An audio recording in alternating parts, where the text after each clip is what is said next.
SNCF. Nouvelle journée compliquée dans les gares et sur les routes. Nouvelle journée difficile dans les transports.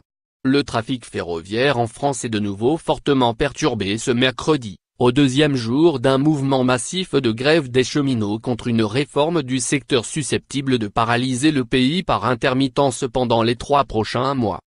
TGV et Intercités. Pour les TGV, si la moyenne annoncée est d'un train sur 7, il ne faudra pas compter sur plus d'un TGV sur 10 dans le sud-est et 1 sur 8 vers l'Atlantique. Dans le nord et dans l'est, un train sur 4 est prévu. Les liaisons intercités sont toujours particulièrement perturbées avec un train sur 8, en moyenne.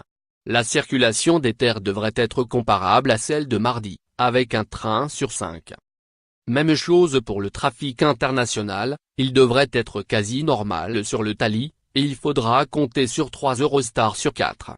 Aucun train ne circule en revanche vers l'Italie, la Suisse ou l'Espagne et seulement 1 sur 3 vers l'Allemagne. Lire aussi, grève, que faire si l'on ne peut pas aller travailler? RER. Pour le RER A, seule la branche Cergy et Poissy, gérée par la SNCF, pose problème. Un train sur 2 circule sur ce tronçon mais le trafic est normal sur le reste de la ligne.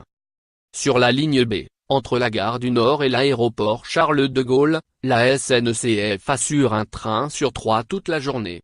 Entre Saint-Rémy-lès-Chevreuse-Robinson et gare du Nord 2 trains sur 3 circulent aux heures de pointe, et le service sera normal aux heures creuses.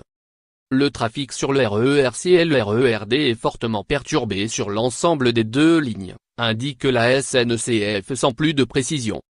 Enfin sur le RER-E, un train sur 3 roule sur l'axe Haussmann-SL, tournant et la SNCF prévoit un train sur 3 aux heures de pointe, de 04h30 à 09h30 et de 15h à 21h30, sur l'axe Haussmann-SL, Chelles-Gournay.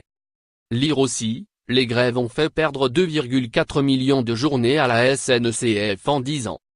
Sur les routes. Comme mardi, la situation ferroviaire compliquée se répercute sur les principaux axes autoroutiers franciliens. Le site spécialisé Citadin répertorie déjà plus de 350 km de bouchons en Île-de-France, à 7h30. Un trafic jugé plus qu'exceptionnel selon le baromètre du site.